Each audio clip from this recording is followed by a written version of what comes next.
so much for joining us tonight. My name is Fiona Wilson and I'm the Deputy Literary Editor of The Times. And I have the pleasure tonight of introducing our panel.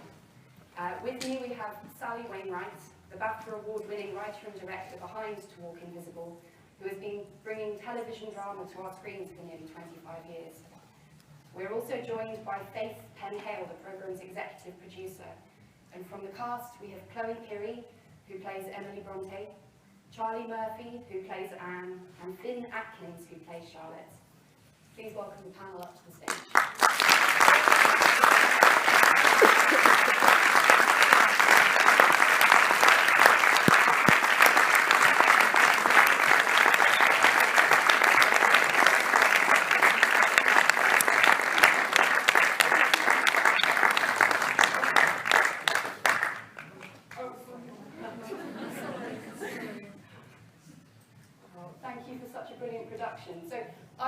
So I made a set visit to HAYU to see the filming of the production earlier on this year, and it's incredible to see how it's all been transformed. It looks so beautiful.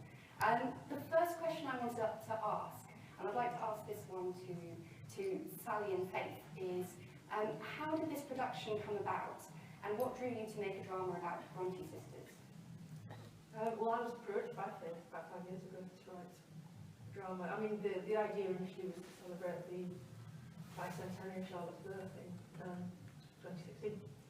So, just about. I just got it in. Just. Yeah. We were doing boot camp when she was celebrating. Yeah, that's right. It was birthday ball rehearsal. And I knew, Sally and I had known each other for a while, and I knew we'd been talking for a little while about it. Obviously knew about her passion for Howard, for the Brontes, for their work, and thought that there might be, an interesting opportunity to tell their story. Because obviously the sisters, their novels are so incredibly well known, but I think one of the most surprising things is, no one really knows about their own personal dramas that went on in their lives. Were you surprised by them? You know quite a lot. You've read and been obviously growing up nearby for a long time. So you had always been aware of this story? Yeah, I mean, I can't really remember a time when I didn't know about the Brontes. I'm sure there was one, but no, I mean, from a very early age, I was visiting parsonage. It's a story I've grown up with. I've known a lot about for a long time. But Finn, you didn't at all. You were fresh to all of this. No, I had no idea about them. I kind of studied them at school a little bit, but then that was kind of it, and then this kind of reintroduced me to them, to their life and private life and their work and stuff. So, yeah. And obviously this drama covers a very particular part of the Bronte sisters' lives, and obviously Branwell's life as well, from 1845 to 1848. And this is really when they started to emerge into the world. But why didn't you decide to tell their wider story? Why did you want to focus on these particular 3 years? Well, because they were so intense. I mean, looking at the last 3 years, we could always refer back to earlier in the lines, because we did the flashback, and there was lots of conversations about things that have happened in the past. So it felt very.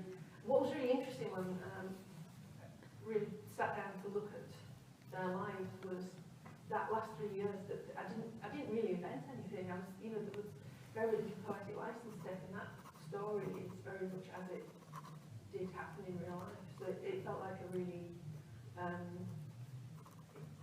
obvious choice to make, to look at them at their most mature when, before they died.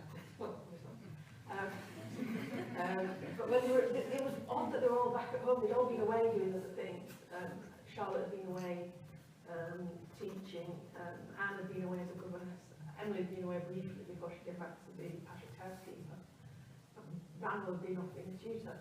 And then for different reasons, they all came back to Howard in the summer of 1845, having done other things. So that it seemed like a really obvious starting